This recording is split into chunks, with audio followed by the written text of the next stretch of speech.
कार्यकाळ संपल्यानंतरही पाणी समस्या सोडवण्याचा आटोकाट प्रयत्न, धुळगोंडा पाटील यांची माहिती।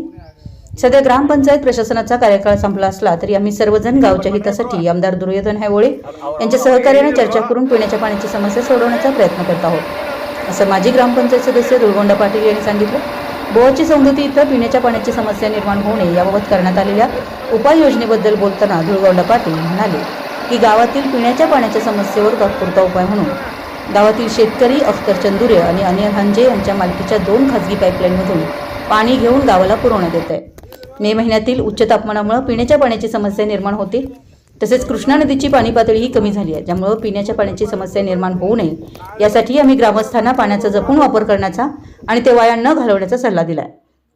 सध्या तरी पाण्याची टंचाई निर्माण होऊ नये यासाठी आम्ही उपाययोजना केल्यात। 2005 मध्येही पाण्याची समस्या निर्माण झाली होती, तेव्हा आम्ही ती सोडवली। आजही आम्ही ती सोडवत आहोत। आम्ही राजकारण बाजूला ठेवून गावच्या विकास कामांवर लक्ष पुरवत आहोत। गावचे हित आमच्यासाठी खूप महत्त्वाचे आहे, असंही ते म्हणाले। याप्रसंगी माजी ग्रामपंचायत अध्यक्ष रामचंद्र काटे, अनिल हंजे, अरुण शिंदे, कुंतीनाथ मगदुम, अजित कुंभार, रमेश बेळगली, अण्णासाहेब मगदुम, विकास अधिकारी SS न्यामगोंडा आणि इतर ग्रामस्थ उपस्थित होते। ಇವತ್ತಿನ ದಿವಸ ನಾವು 2 ಪೈಪ್ಲೈನ್ ತಗೊಂಡಿವಿ। ಒಂದು ಚಂದುರೆ